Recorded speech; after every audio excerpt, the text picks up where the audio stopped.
Hello, my friends. Welcome to the Life Shift podcast. I have been talking, and you haven't been hearing this, but I've been talking to Sylvia now for a couple minutes. Hey, Sylvia. Hey, how are you? Fantastic. As you know, well, that's a lie. I might be getting a cold.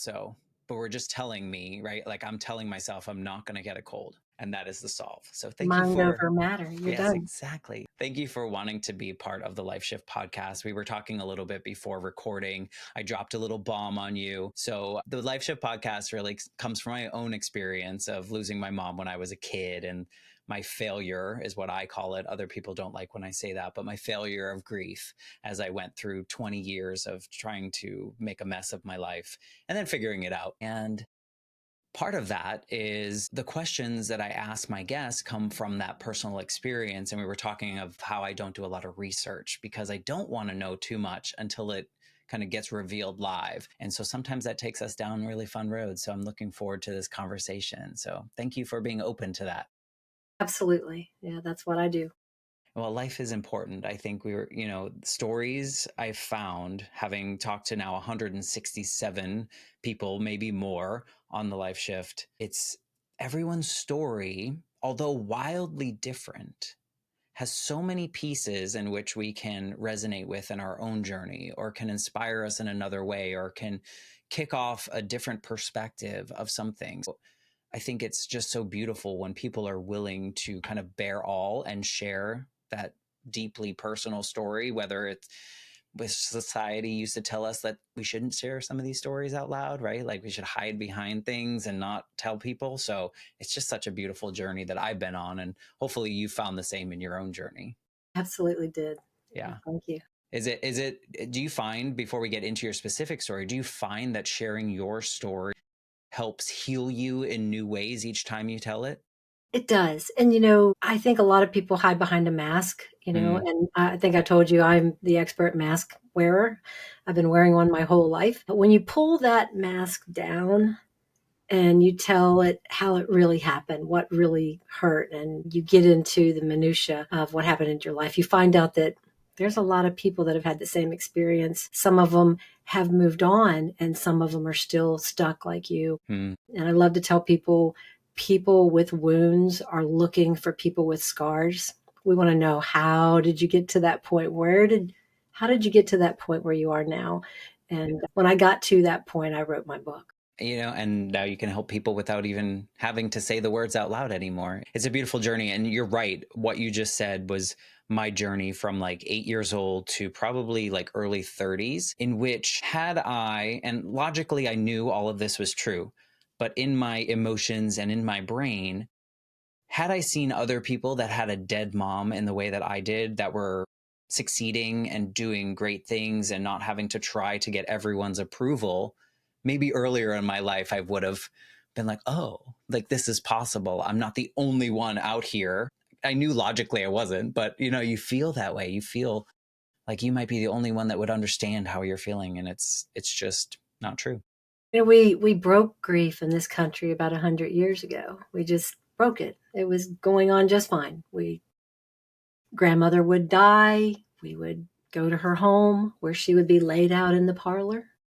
And we'd all gather in the kitchen and eat and talk and maybe even laugh a little bit about the funny things grandma did before she died. And we would bury her, and the kids would be there, and the grandkids and the great grandkids and all the extended family.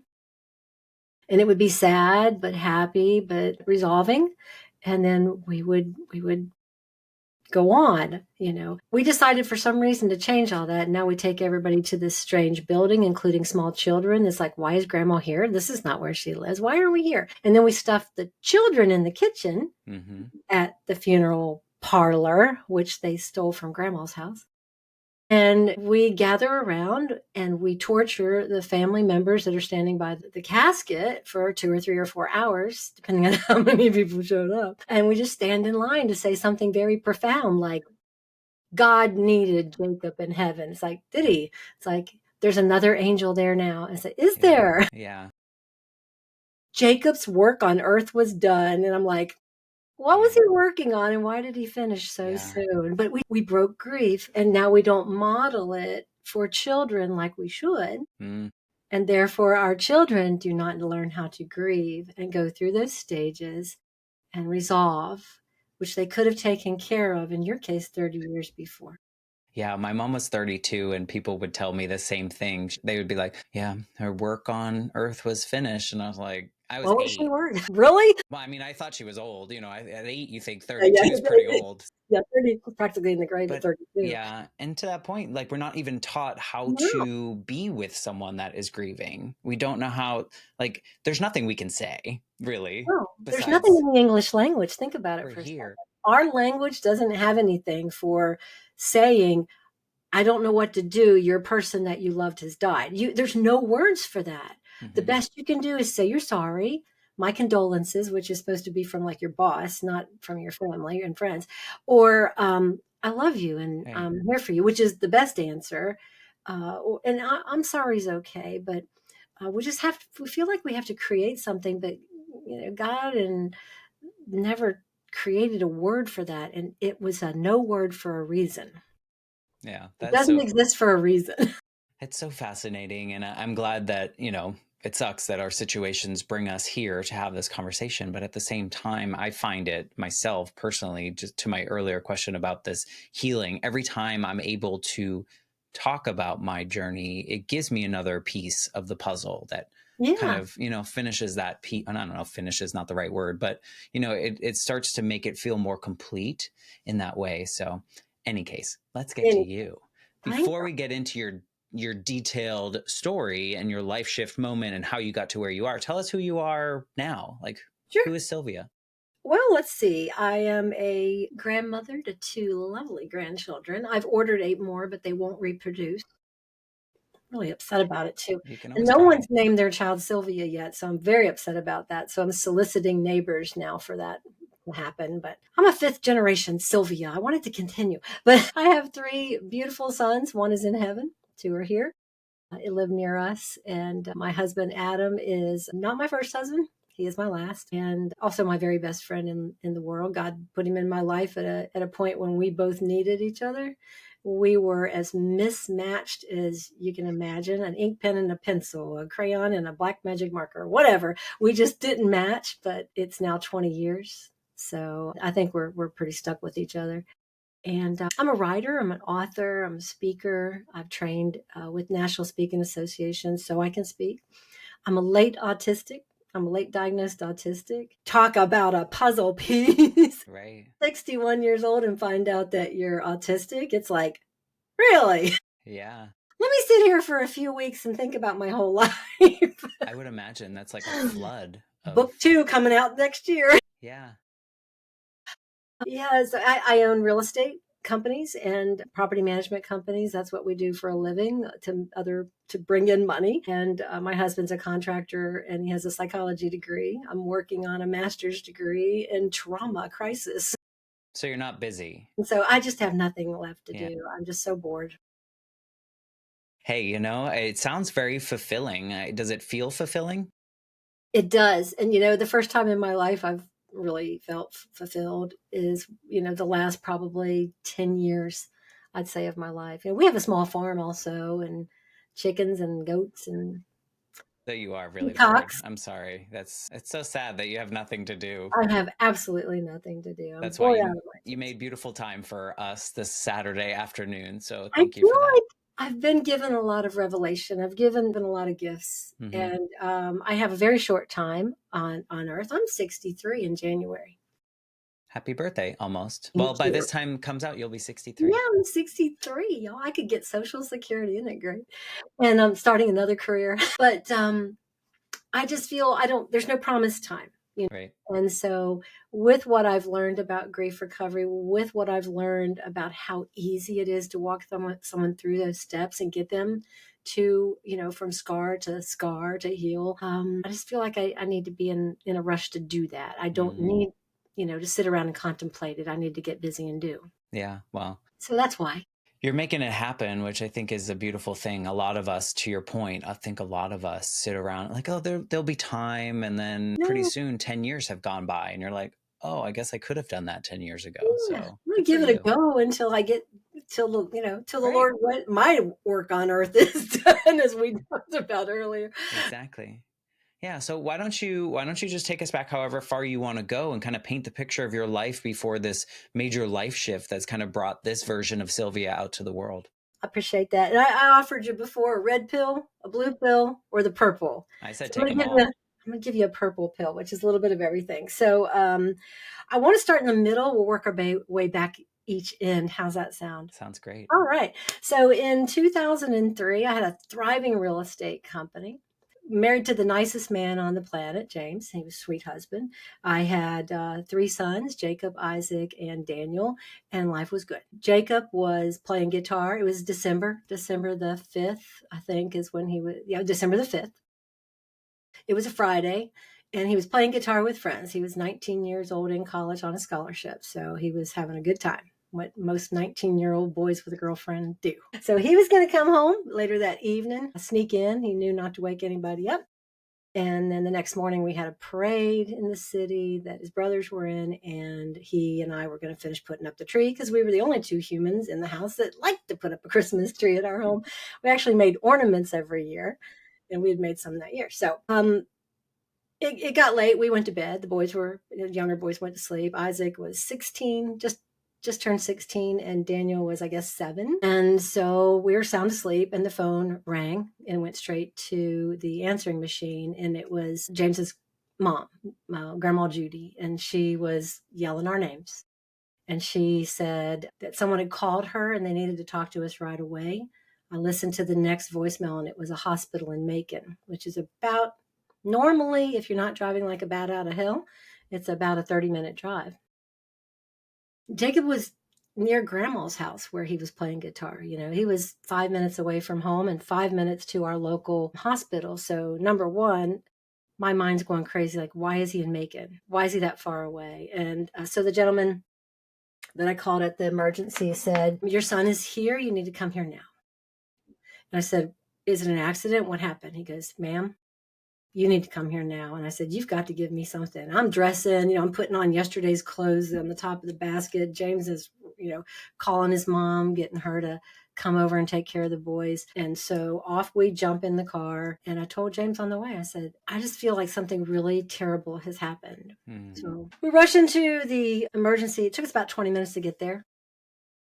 We rushed in there, and Jacob's in the emergency center by himself, obviously with nurses, but there's no surgery going on. And he's apparently got a head injury. And as I got closer to him, I realized, that it was on the table. That's all I can say. It was pretty horrific. I had run Life Squad years before. I'd seen a lot of horrific things as a very young person, and I don't know why I didn't just totally collapse, but I knew that the emergency room was filling up with teenagers and their parents, and half of everybody that knew us was coming to see Jacob because they were balloons and flowers and cards and get well soon and we're here for you kind of stuff. And so I end up helping the nurse to clean my son to find out that they've already done several brain scans. And even though he looks perfectly fine everywhere else, there's no activity.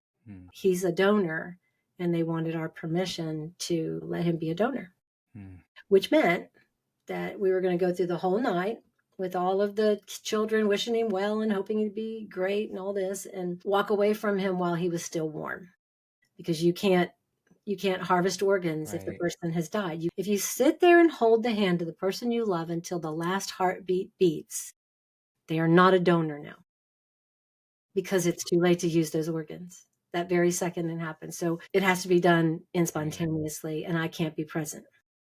So we left the hospital the next morning. I'll leave out a lot of the details from the hospital, but the boys were devastated. As you know, everybody was there, his girlfriend, their parents.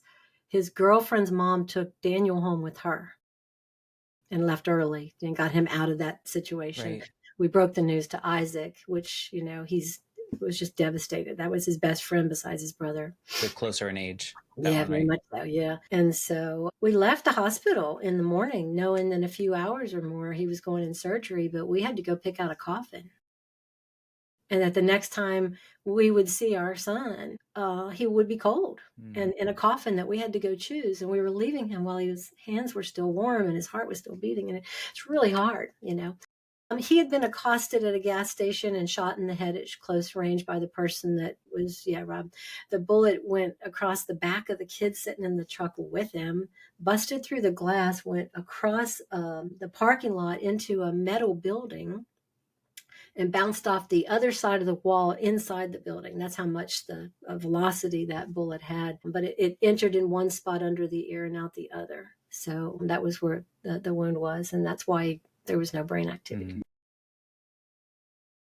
That was devastating. And what happens to you when you lose someone in a tragic accident is your brain rewires. A lot of that is temporary, but some of it is permanent. You think one way and then the next day you don't. You're the person that cooks all the food in the house, and then the next thing you know, somebody else has become that person. Roles change, personalities change, and relationships are destroyed. And so my good marriage ended almost as quickly as you can count on. We couldn't stand to be around each other. Mostly it was me. I think And that's very so common. it is. And by the way, I put a little light on here for you. This morning, that was 21 years ago that Jacob was murdered. This morning, my ex-husband and I fed him breakfast while he waited on our son so they could go to an event while my Adam and I entertained him with a quiche that we had made. Yeah. We mended all those relationships, and that's Right. part of healing. Is relationships. Words are relationships. Words are not words. Wow. It's connection, right? So Yeah. it's learning to heal everything, and it includes those relationships. But our marriage ended, and it was 8 months almost to the day that Jacob was killed. It was now like August, and I was coming home. I'd been with friends. The boys were at the house, locked in, normal. And I came home, the garage door opened up. I pulled my little Volkswagen Bug in there, and I opened my door, and a man stepped into that spot. And he said, "Can you give me directions to Sandy Run?" I knew he was fake. I knew that was just something that he was saying just to catch me off guard. So I thought of something really quick. I said, "Oh, you mean Lake Joy?" I named another Right. road rather. And he goes, "Yeah." And I went, now I knew I was dead, right? It's like, I'm dying. I'm going to die right here in my little car. Yeah. And I said, "Sure, let me get out and I'll get you directions." And he backed up. I got out and I tried to run, grabbed me by the hair. We fisticuffed all the way to his car as he tried to shove me in. I ended up in the back of his car, and I saw his license plate number, which I can tell you today is AK30943. I saw his license plate, and when I got up that next time, I ran. I got my son's baseball bat, and I just started swinging it at him and screaming his license plate number at him. There's no reason he could have overpowered me instantly and killed me, but for some reason, he got in his car and he backed down my driveway and he left. He told the police that night that he was just trying to kill someone. I was his fourth victim, not his first. I was the only one that got his license plate number. Yeah. So I escaped an attempted murder on my life in the driveway in the safest subdivision in town. Our little safety team that walks around the subdivision had walked by 15 minutes prior to that. That's my driveway. But I knew if I didn't take him out or at least escape, that he was going to walk in my house and probably kill Right. my other children too. I mean, you tell this story, this horrific story of losing your child in such a horrific way. And after that, you're going through your grief journey. Everything's falling apart in some ways. You're trying to keep life together. And then this happens. This Like, happens. how do Yeah. you? The red pill, the blue pill, and the purple pill. Which one did you want? Right. So, yeah, we're with you. The DA comes to my house. By that time, we're best friends because we're going to trial in 30 days on the man that murdered my son, right? Right. DA and the assistant DA are sitting in my living room after I've ID'd the guy. They had to drive me there to say, "Is this the MF that's the guy?" So, wow. So he's sitting in my living room and goes, "I can't believe this." And I said, Right. "I can't believe it either." And he said, "I have to tell you something because you need to know." And I said, "Okay." He goes, when they questioned him a little while ago, they asked him, why did he want to kill someone? And he said, he wanted to kill someone just like Tommy Hardison had. Tommy Hardison was the man that murdered my son. Didn't even know my son, just shot him. The guy that tried to kill me swears he didn't know that I was Jacob's mother, but none of us believe. I mean, He went to jail anyway, but it was frightening. yeah. How do you, I mean, like, first of all, like, I mean, I think a parent losing a child, how do you go on? How do It you was really hard because I already had PTSD from Jacob's murder, and I hadn't right. really recovered from that. There was no I was in deep grief, and I was in what's called traumatic grief because I hadn't, there was no resolution. 30 days after that, if you're still as bad off as you were the first day, yeah, it just got worse. Mhm. And then that was kind of like icing on it. And talk about my other two children. They Right. just lost their brother. Now their mother just fought for her life. She's got her hair is missing out of the back of her head. I've got a man's blood all over my hand where I punched him as hard as I could. Good. He left one hand free, man. I had to do something with it. So I hit him. But yeah, that was pretty horrible, wasn't it? Yeah, and I call it in my book Fight Club because no one talks about Fight Club. Mm. And I said, how do you top someone murdered my son? But guess what? I was also attacked by a Right. serial killer. Yeah. But how do you I couldn't even articulate it for the longest time. yeah. And it sounds like you're fairly like you have a faith or a religion I of do. something that you lean I in. lost it for a while because I I was would really angry at God. Yeah. I yelled yeah, at God for a while. because I mean I would imagine too, and I would imagine that you're like I've already done one. Like I don't need Sure. another piece, right? Like I don't Right. need all these elements to knock me off. Why me? Why me? Yeah, I can't imagine that. I But think that didn't save you it then. brought me back. So it took me a while to completely heal and really learn the process of, because people don't really, we're not a chameleon. We're not going to grow back our tail. If it gets chopped off, we lost it. It's gone. We get a big gaping wound. We're not a sea cucumber either. It doesn't heal overnight or even in a couple of weeks. They can grow back organs, the darn little creatures, but not humans. We were meant to scar. Mm, And so we don't really heal, we scar. And that's why I say people with wounds are looking for people with scars. And it's like, how did you do it? right. How did you get to that scar? But kintsugi was what the idea for the book was, is we beautifully mend. And I didn't need a way to forget what happened to Jacob. I didn't. I didn't need a way to forget what happened to me. I needed a better way to remember what happened. Mm, And that meant I had to heal. And that's where the kintsugi came in. It's like, we beautifully mend. right. That's If you're the going, gold. yeah, yeah. And if you look on the cover of the book, you'll see that there are kintsugi vases and kintsugi throughout and all Yeah. over the back. But it's just to symbolize the fact that I still have scars from that. I still have scars from the attack, Physical and emotional and emotional. mental and all the My pieces. shoulder will never be, yeah, it's Yeah. always going to be bad. Just anything that that happens to you in life, you've got a scar. If you have a surgery, you can prove it. Mm, You say, and here's 3 C-sections right here. I know where they are. And, but and here's where I burned myself. right. We just don't heal. Not really. We mend. And so why not beautifully mend? And that's where that came from. But yeah, that I lost basically my faith. It's not that I didn't believe in God. I was very angry at God. And I don't believe that God said, she's kind of losing her faith. Let's go down there and have her beat up real quick and then she'll come back. Not the God I serve. Neither did he call Jacob into heaven because he needed him for some big project in heaven, like everybody said, right? Right. God needs him in heaven. I said, for what? No. And Jacob? not and why in What? that way? Like I Yes. mean none Got of some it makes extra sense. food for him to eat or something. I don't know, but no, none of it makes sense.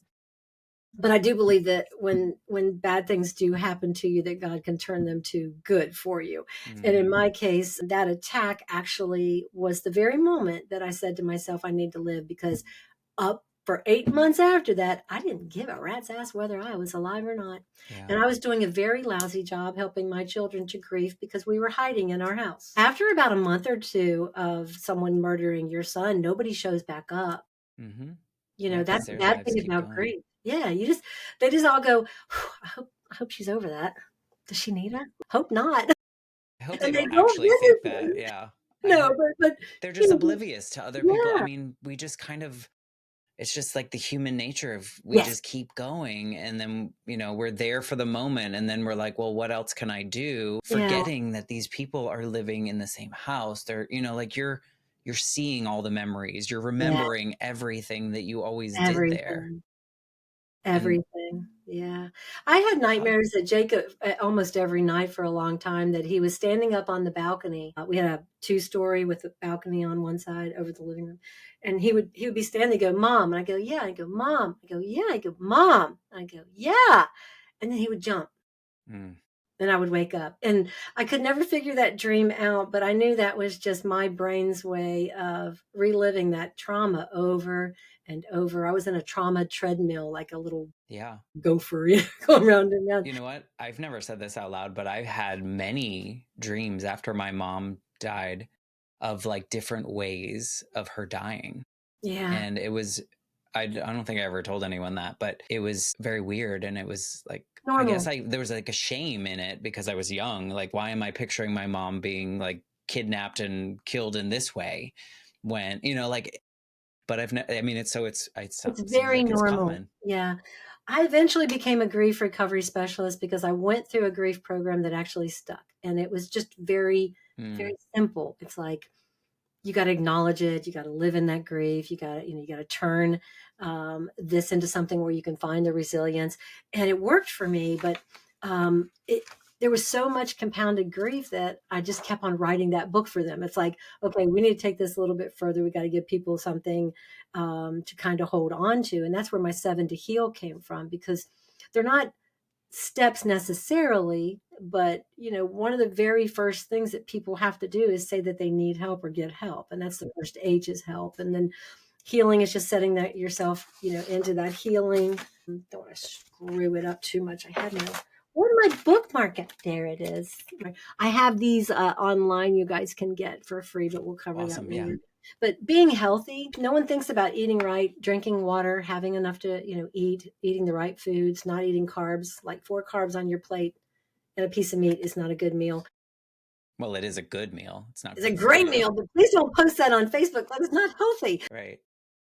And then having hope. And I think That's that's one hard. of the things that I lost first was hope. But you can find something. Are you hopeful for what? That the mint flavored toothpaste. I mean, find 10 or 20 things that you're hopeful for, that that you can think and go, I really hope that I have this, and I hope that life is good, and I hope that I find someone that I can help like me. I hope that I can make friends. In your case, I hope I can find someone to interview that'll teach me something new about what I've already Yeah.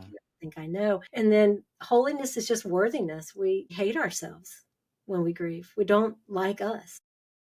Yeah. We And think we we are, should be done with it. We think like, yeah, why am I like it was why? 5 months ago, it was 20 years ago, it was whatever. Yeah. Like, why am I still thinking of this? It's And that then we have shame. people come up to us and go, what's wrong? And it's like, yeah, just thinking about Jacob. Still? It's like, yeah, he's still dead, so I'm still gonna think about it.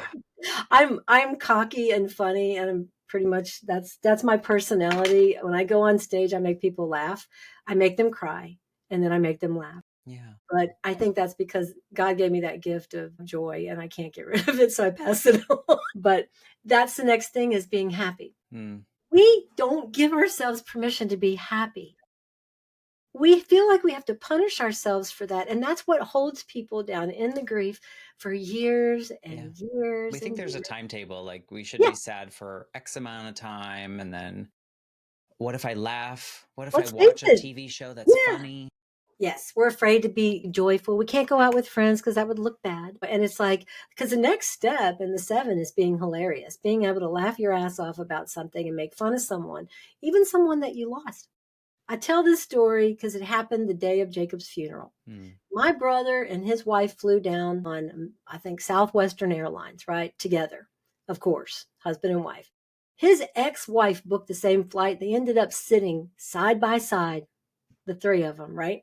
Well, they're right up in the front row. Stewart finds out about it. He grabs the mic. He's like, so is anyone flying today? Welcome to Southwestern. Is anyone flying today with their wife by chance? And then, the hands go up and he goes, anyone flying with their ex-wife? And my brother, who's also an asshole like me, stands up, takes the mic, and he turns around to everybody, in the audience. He goes, my girlfriend tried to get on this flight, but we had to book her on the next one down. And it made everybody laugh. And then my brother told that in the kitchen that morning before we left for the funeral. mm, We were all dying. And I'm like, is this even allowed? And it's those moments that we feel like we don't have permission to have, and they come yeah. naturally, and we should just enjoy that, because that's part of healing, is being able to laugh and being able to laugh out loud. Yeah. The most important, I mean, to me, the most important piece that you said is this, like, it's a general awareness of like, this is where you are and this is what you need to do. Until you have that, it's just like this, it's like a shame wave. It's like, it Yeah, just, you're you're paying a drowning in it. bill. You're paying a bill that you have no money with to pay. Well, You that's a can't. good, You yeah, can never do it. You just yeah, keep trying, but you're just never going to pay it off. The large credit card with the 75% interest rate, right? yeah. And it's so fascinating to me that even, I mean, my mom died so 35 years ago, I think. Yeah, 35 years ago. So this was late 80s, early 90s. People weren't talking about grief. I can maybe remember I was put in like a school counselor like twice, maybe right after she died. And my life had changed a lot because my dad lived in Georgia. My mom lived in Massachusetts. I lived with my mom, but I was visiting my dad when she died. And so like it was right before school started. So I had to start at a new school, You poor new, thing. like I'm the Oh, kid with the Boston accent coming into a Georgia school for dead mom, like all the things that I like realized that moving across town causes grief for a child, right? Moving across country, and you lost your mom, and yeah, all of that together was yeah. compounded grief for But you. the You thing with needed to be in counseling immediately. I did, and I needed, but what I did at the time, and this is why it's so important, I think that we have these conversations and that you put your book out there, that you're doing the work that you do, is at the time as an 8 year old, I guess you understand what death is just in a small way, right? Like I saw my mom's body in the casket and I figured she was dead. I saw the burial, all those pieces. But at the same time, I associated her death with abandonment. So everything that I did after that point was in hopes that I was a good student. I was making my dad happy so that he wouldn't abandon me because my mom abandoned me in my small brain. And it was just like, I didn't realize this until I was in my 30s of like why I was doing the things that I did. But I was just so fearful that everyone else was going to leave. Like she had a choice. She didn't have a choice, but like, and so Put yourself in the position of being the one that controlled it. yeah. And I think back, and obviously my dad was doing the best he knew how to do with the tools that he had. And my grandmother, like the people around me were just, they didn't know how to grieve. Like nobody did. Nobody was really Nobody talking did. about it. No one teaches that. I do. Yeah. Which is great. And I think to your earlier point of like how we lost that from 100 years ago of like, Doing it.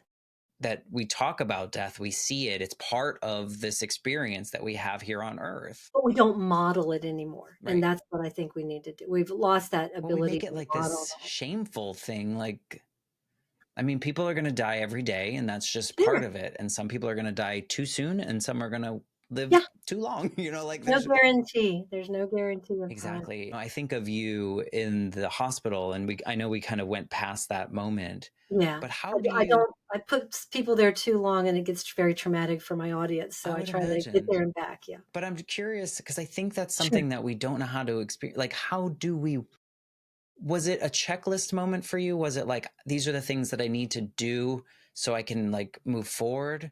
Or was I it, I took on that responsibility of protecting everyone that was waiting to see mm, Jacob. So I should not have been helping the nurse clean brain matter off of the table. No no, offense, but I right. shouldn't have been that person. I did though, because she said, I have to clean him up. And she said, if you'll step out. And I went, I'm not leaving, but I'll help you. Mm, But I knew his girlfriend was on the way. We'd already called her mother, woke them up. They're all on their way. And everybody else in town had already found out because teenagers that go to school right. together call each other just like that. And Right. everyone was coming. Was it And a so dissociation for you, or were you fully in the moment, do you think? I remember every moment pretty much of that hospital. And that was a long time ago. And I remember all of it. I think I started to break down finally when we were in the ICU, when he Mm, was on support and we were holding his hand and we were trying to leave, which is really hard. can't imagine. It's like, yeah, so I'll just stay here until y'all wheel him down. It's like, we can't let you do that because you can't. And so we'd already made that decision, and that was hard. And I know for a lot of parents, there's nothing wrong if you have a child that's dying and you want to hold that baby in your arms until that baby dies. That is your business, and I'm all for it. If you make the other decision, I'm all for it again. It's still a loss, and no one can judge you for that, because they told me, it's like, well, you change your mind at any moment, we're good. But the very next morning, there were 5 people who had a new leash on life because of Jacob, and I ended up knowing each one of them, not Really? personally. I knew who they were and what they did for a living. They knew who I was and our family, and it was just a feeling. And I would sometimes cry when, because they started to pass after, some time. We would lose one, and I would lose Jacob in a way again. It's Mm, like I lost, yeah, yeah. I lost his kidney, but but I lost a part of him. There's another part of him that's going. So it was hard to do that, to be that gift giver, right? But there was also another side of it that just gave us all this great joy. Yeah. There's beauty in what you just said and the sadness of that, because I've never heard anyone say that before, of like the giving of the organs and people having it, and then when they pass, Yeah. another lost feeling. Like, I think there Yeah. that is so important to share, because It is. I don't want people it to don't think stop about it. anybody from organ donation, because it was also, it's just been a beautiful gift to know. It's like you're late, the birthdays, Mother's Day, talk about divine intervention. The first Mother's Day after Jacob's death, I was going through a box in my closet, just to, like people do. And I pulled out a letter that Jacob had written me last year, the year before, for Mother's Day. He Mm, didn't send cards. He wrote novels, right? I mean, he writes. So he wrote this long, beautiful letter for me for Mother's Day. And I remembered it, of course, but I read it and I just laid in the floor and cried. But those kind of things bring back really good memories. It's like you don't want to take all that and hide it or burn it anywhere. You want to run into it again, right? And that was a big gift that I saw that on Mother's Day. What are the odds, right? But that's the same for organ donation. You've got another person that's alive because your child, when he was 16 years old, walked in and asked your husband, what does this mean if I sign the back of this card? mm, And he says, well, that means that if something were to happen to you, that you're okay with them using your organs for someone else. He's like, that sounds good. And he signs it and he walks away, and you don't think anything about it until 3 years later when he dies. yeah. No, I mean, I And then think, you honor his wishes to do what he wanted to do. and that's probably a very hard decision for a lot of people, and maybe easier for some, but either way, like you said, like, there's no judgment there. We don't know how There we're going to, wasn't. also, we don't know how we're going to act in any of No those idea. moments, and nor should we have to prepare for that. No, But, no, don't give it. If anybody writes you a book and says, here's what you do when you lose someone, punch them. Tell them I said to. yeah, I'll no, take the blame. But no, you but can't everyone wants write the that. book. Yeah. Everyone wants the book Yeah. that's not going to help them, right? Yeah. Because we all have to find our own journey through it. There might be tips and tricks and things that we can consider, but Yeah. You've got, well, you can prepare yourself by modeling grief right now, by understanding it, knowing what not to say at a funeral. There's a whole section, and I call the middle eight intermission of the book, where I just stop and go, please don't say these things mm-hmm, at a funeral, and I explain how we broke it. And, it's a great section. I could just pull that out, put a cover on it, and sell it to everyone, funeral parlors, right? Yeah. so that people will kind of be prepared for that part of it. It is hard to lose, but there's no right or wrong way to grieve. It is when the grief becomes so obsessive and so harmful that it starts to hurt the person, and there's no healing in sight. There's no mending in your future, and you start to step all over yourself. And again, I don't think that 8 months after Jacob's death that I was supposed to get attacked so that I would appreciate life. It's like that wasn't the point. I wanted to live because I had 2 children on the other side of that door that really needed me, and I needed to get Mm, my shit together so I could help them. yeah. And how long after that devastating attack did you feel like you were on your grief journey? We got through 2 jury trials, Okay. the murder of Jacob and then the attack on me, and Yeah, that because took a that's little just bit of reliving time. everything, Yeah, right? right. Isaac, went through a deep depression a year after that. We had to get him through that, and he got through it okay. We ended up sending him to college in Northern Kentucky with family, Mm-hmm. just to get him out of this area Yeah. for a short time. Came back, got married, came back with Jessica, and they're married with my 2 only grandchildren. One more. Come on, kids. Let's go. Make more, make more.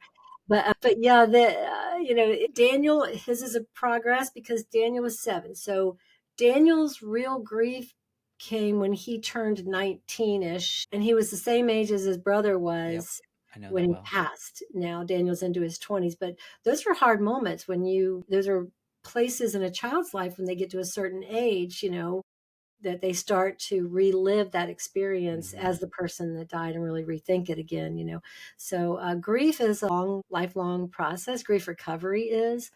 I think getting over the traumatic grief, the PTSD. I had PTSD so bad after the attack that I couldn't even walk down a hallway by myself. No. Any person that was unfamiliar to me that started walking towards me, I just almost passed out. I mean, it was really, really Rightfully troubling. so. Yeah, it took a while for that one to get Right. over. But the first thing that I tell people is use the word SCAR, because everything that you've already got in your brain. Remember, I told you when you go through bad grief, when you go through a traumatic event, your brain rewires itself. Some of it will go back to normal, but a lot of it is permanent, right? You're not the cook anymore. You don't want to be married to the person you're with. Most marriages fail. It's common for it to fail, not most, but those things change. But the things that you have inside of you right now are strength, courage, adaptability, meaning the ability to change, and then resilience. They're already pre-wired into your brain, and I use them as SCAR. And that's where that kind of came from. I didn't So even put it together. yeah, strength, courage, adaptability, and resilience. They're already pre-wired in. You just got to kind of tap into those and kind of tell yourself, I can do this. I've got the strength to do this, right? Yeah. And it's not my fault. I didn't do it. I've got that. I've got to have courage. Most of us don't have the strength to make any kind of change in our life. We just, It's we really just hard. give up. Like, I just not going to do it. Yeah. You can't make me kind of attitude. So it's got to be internal, but it's actually there. We were created with that in us already. Right. And if you say that and you go, and I was meant to SCAR, that I'm always going to have it. I didn't need an eraser to get rid of what happened to me. I needed a highlighter, right? I didn't need to forget. I needed a better way to remember, right? So if you're going to SCAR, then make it a way that you can remember it in a good way. No one's going to give you a lobotomy where you'll forget about what happened to your mom. No one's going to take away my memory what happened to Jacob. Why would we want to live that way? Yeah. We were supposed to remember. Yeah. I remember reading one piece, or I remember one piece of like our back and forth a little bit about how grief doesn't end, or we don't like close the door on that. And I get in trouble with a lot of people that I talk to on this show about grief, because I do kind of feel, and maybe it's wrong because I talk about it all the time now, that in my 30s, I closed the door on grieving my mom. And I think it's because, and maybe it's the wrong terminology, but I think it's because I don't remember my mom. And so for so long, that growing up period, maybe because I was pushing stuff down and I wasn't actively remembering because people weren't telling me stories, because we don't want to upset the kid, right? Like we don't want to. So she was a figment. She was an idea of a person that existed in my life growing up. And so all of the grief was really seeing other people with their happy families and their mothers, seeing, like hanging out with people, getting close to other people's mothers. So a lot of that was that. And when my grief journey started in like early 30s, I was going to a therapist, and she was like, you realize that every decision that you've made, you've done with your 8-year-old brain that was afraid of losing someone else. And like, that's when the clouds parted, and I started actively grieving the loss of my mother. And then it felt like it was over. So it's weird. You were really just suppressing everything, and then all of a sudden there it was. And then no more. Yeah. And, and nothing, like I said, nothing against family. I had a very quiet, childhood in a sense that my mother was very loving, but not to me. So she was not a nurturer. I had to schedule appointments to have a talk with her as she got older. There was just no nurturing. I didn't sit on her lap. We didn't chat. We never shopped together. She never curled my hair. She never combed my hair. She just wasn't that type of mom. And I learned years later after she died that she was probably Asperger's. And when I was finishing this book, I was teaching grief recovery to a lot of people, but I felt like I was teaching like one person at a time, and I would be like 100 before I helped anybody. And so I spoke to good, and that's where the book came from. And it's a New York published book with Morgan James. But I was finishing the book up. He sent me to do a last reread and a last re-edit, come back and everything. He says, go through it one more time. And I said, I really want to talk about my last statement because I want to do, give me about a week. And because during the time I was researching about my mom, the more I learned about Asperger's and autism, and she was brilliant, freaking smartest woman you ever knew. I Hmm. mean, she worked for the governor, the United States government. She flew she was as smart as she could be. Terrible mom as far as nurturing, but she was a Right. great cook. But the more I learned about her, the more I saw that in me. And I was like, this is me. Hmm. And that was the revelation that I made towards the end of the book. And I wrote that last piece and it went to publishing. I said, I think I'm autistic. I'll let y'all know. Yeah. And then several months after it went to press, the diagnosis, I got my appointment finally and I went in and got diagnosed. But a lot of that, my inability to handle grief was because I really wasn't, nothing was modeled to me as a child. Hmm. I didn't have nurturing. I didn't know how to lose anyone. I lost my grandmother. We did have a funeral. It wasn't in her parlor. It was at a funeral home. And I did see my dad, modeling grief for a minute, but there was no discussions, no Right. talking about it. My babysitter committed suicide when I was like 10 or anything. And no one told me why. They just said it was over a boyfriend. And I'm like, why would anybody kill themselves over a Hmm. boy? Yeah.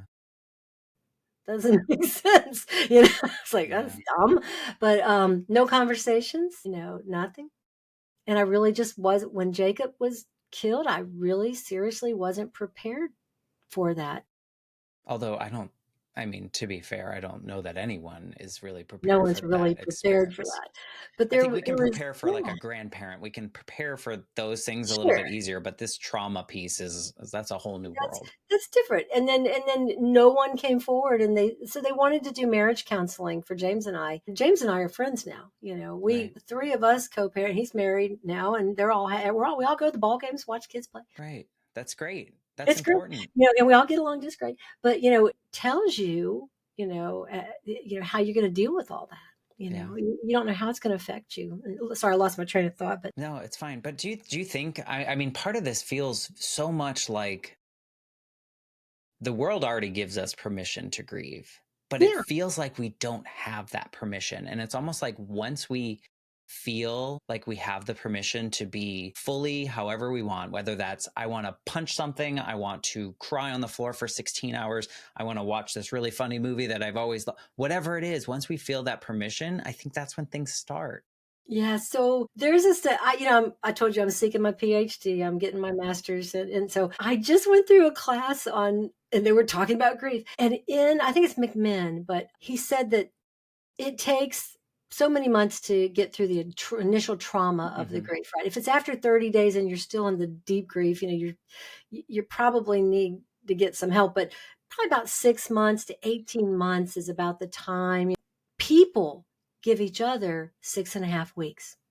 That's it. Interesting. 6.5 weeks. And Like then, from beginning to end, like yeah. that's all And you we get. do that to our neighbor. We don't know we're doing it, Hmm. but we set as a people, you know, creature living on earth, after 6.5 weeks, we're like, well, what's her problem? I mean, God, Yeah. it's taking a little long to grieve, don't you think? Until they realize it themselves. Yeah, until it happens to them. That's right. By the way, we all are going to face grief in one way or Yeah. another. And if you're lucky enough to have escaped through life without some kind of tragedy, congratulations, but it's coming to a house near you. Yeah. Yeah. I mean, I hate creating a silver lining in my own life, but Now you need a few silver linings in the there. version of me I feel is far different than the version of me had that not happened to me as a kid. To the rewiring point and all these things, but the trajectory that I saw, if I look back on that version of me in that version of my life and where I lived and all the other things, seems a lot different. And so there is a silver lining of the things that I've gained because failing at grief for so long, eventually finding the way to do it. Yeah. So it's a weird thing to say though. Look at the path I went down. I'm Dorothy, and I've had the red shoes on the whole damn time and didn't know it. It took I'm in my 60s and discover I'm autistic. You talk about putting puzzle pieces into place. Every bully, every bad thing. I was sexually abused by two people in my life. I was harassed by two employers. I had to quit the legal field because of sexual harassment. I dropped out of college twice. I went back after Jacob died. I went back. He was studying business, right? And had a small scholarship. And I went back to the college that he was going to, and I finished my business degree. I walked valedictorian at age 52 that college. But I didn't find out I was autistic until I was 60. But the whole thing, remember the purple pill? Yeah. Would I know that today? Would I understand why, I was picked on as a child?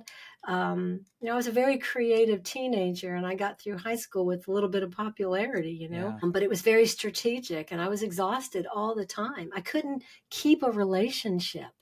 I would laugh at people. I've been married 4 times. My first marriage lasted 30 days. He was engaged to be married to someone else. My second husband was abusive, verbally and everything else. James was my nice husband, and someone murdered our child. Yeah.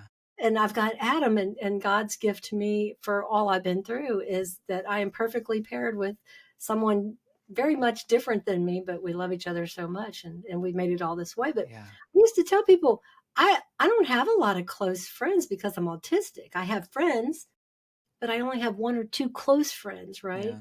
And so I'm always a bride and never a bridesmaid. Mm. That's funny, but it's Yeah. like, but it's if had I known, if I'd been diagnosed as a child, a lot of the things that I went through as a child would have been avoided. But my family didn't talk. I could have had a disease, and my mother would have never let a soul know about Right. it. But that was the time period too, I Yeah, think. I was born in 62. That's Yeah. right. I They just would have institutionalized me if, and half of my siblings, because I have 5 brothers and 4 sisters.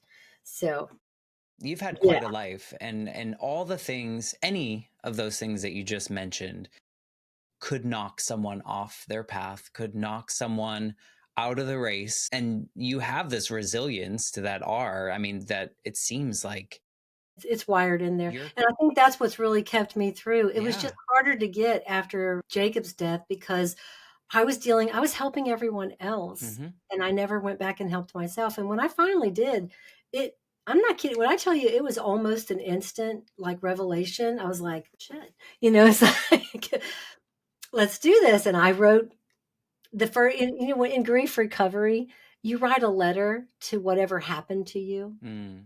To Some the people write event. to the event, to the Okay. person. And so I went to grief recovery to get through the grief of my son, right? And then I thought I'm going to do Jacob first, and then I'm going to work Right. on the Because attack that's how it from the works. guy Right. that tried to kill me. Yeah, the murderer that's, out there somewhere. And instead, I wrote a letter to my mother because my grief started from the neglect that I suffered as a child. There was no nurturing. So everything's tied. When I said everything's tied to relationships, they start at that very young age, that nurturing between parent, that attachment, and how you handle grief a lot of times depends on how well the attachment is in the Mm. parenting as well. So for you, you lost your nurturer, the nurturer for you, you lost very early. And that's what made it so difficult for Yeah. you. What we've learned in grief in the last 10 or 15 years, it's amazing. All right. Do you feel different now than you did like the day before Jacob? Do you feel like a different I'm person a whole existing in different the world? person. Yeah.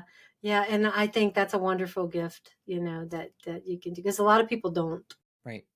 They Yeah. don't make it through that, Right. I've Exactly. met So a you've few. evolved in a way. Do you Yeah. feel that? How would Yeah. you describe yourself then versus now?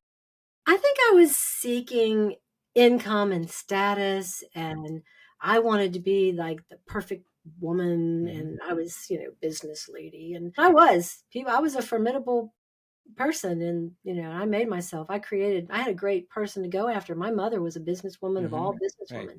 You check the boxes. She was there. I knew it. I followed her pattern. I was smart like her, and I knew I could do it. I was going to be a billionaire in business, Yeah. real estate person, What would you know, what and would all of that was fake because I hated it. mm, what would this Sylvia say to that version of you?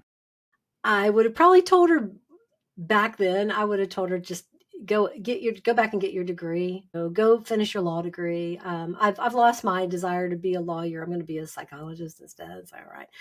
But hey, but I would have told her to do that, and focus more on the kids and less on the house. And, just, there was just too many. Relationships. Yeah, on the relationships. Because again, it's never about words. It's always about relationships when we talk to each other, and the relationship with God too. I was a Christian because I wore a cross and had a Bible and said I was, right? But when you have a chat with God at 70 miles an hour in 30-degree weather with the top down on your Volkswagen convertible, that's a different type of being a Christian. And when you come out of it on the other side, if you've given yourself to that S.C.A.R process, if you've given yourself to that change, then there's no telling what you're going to come out on the other end, but it's going to be good. Yeah. No, I mean, your story is so, it's cliche to say this, but inspiring in a way that you've moved forward. You found this new path for you. As hard as the path was, you've paved something new in front of you, and you're kind of working towards that. And I think it's a good inspiration to others to know that like it's possible. They don't have to follow what you did, but they can move through. Yeah, and the skills, I mean, the S.C.A.R, just if you take nothing back with you, take the Yeah. S.C.A.R with you, that you have all. I promise you, your brain is already wired to be able to do those things. Your adaptability is there, your strength is there, your courage is there. You only need a little bit of each. Yeah. And then resilience, that is called bounce back. Resilience is part of your brain. Mm, When I told you it rewires, it does it for a reason. It's to protect you. right. That's why. So everything in your body, when you go through something traumatic like that, starts rewiring, redoing to get you ready so that you can S.C.A.R. Yeah. Speaking of S.C.A.R, how can people like connect with you, find your book, find like get in your space?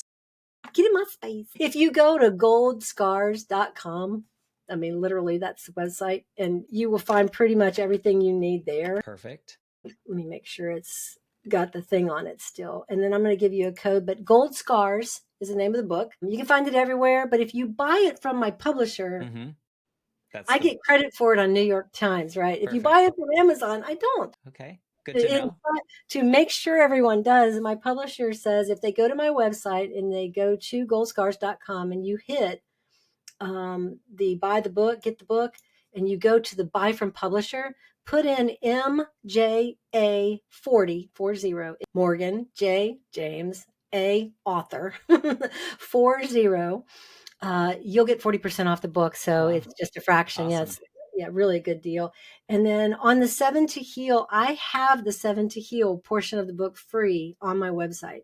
So if you go there, look for it. It's in the little scroller, but it'll say download the free report. You'll get the free version. It's a small version of it. Awesome. And we do have a larger portion of that coming out really soon. I've got it written. We just got to polish it up. And that should be on the website hopefully by the end of the year. So We'll we're put going to those try to links. offer that one for cheap, but Awesome. Yeah, we'll definitely put the links in the show notes. So if you're listening, you don't have to rewind no, and type in some stuff. I You can, try to make it easy. yeah, Goldscars.com. yeah. And we'll put that in the show notes. And are you on socials? Do you like when I people am. connect with you? Yeah, if you put Sylvia Moore Myers in Google, you'll find everything about me except for my blood type, and I'm an A positive. And that's important And now information. you Yep. know. And just in case you need some. No, Just in it's been such a wonderful journey to go on this conversation with you. So thank you for being open to this experience and helping yeah, heal a little piece of me. You know how we said that little puzzle? Today's puzzle piece is recalling and remembering those dreams that I had as a kid and realizing that they weren't weird. They weren't, that was your brain yeah, rewiring you for yeah. healing. So thank you for a Yeah, piece of you're my welcome. healing journey. I wanted to say one thing Yeah. about autism and healing. I found something as I go through my grad school and my final months of this is that there's very little research done on grief recovery for autistic children. There's very little on children alone. I mean, there's enough out there that I wrote many papers on it so far, but when I search for autism, it comes up blank Mm, in the grief. So I've talked to a lot of folks, a lot of the professors, and I'm writing my next book called Being Tizzy, which was my nickname as a child, mm. Tizzy. And all my family still calls me Tizzy, so you feel free. But that's gonna be the next book. I really want to focus on that because I think we have an entire group of people, 5 million adults in this country right now are autistic, right? Adult autistics, not let alone children, one in every 40. And that hasn't even scratched the surface. There's no research on it. Yeah, that's Yeah, so important. I want to make sure that there is. Well, you're starting it. You're starting spreading the word, and you are being open with your journey and how you can help other people just by hearing your story. People are going to hear your story.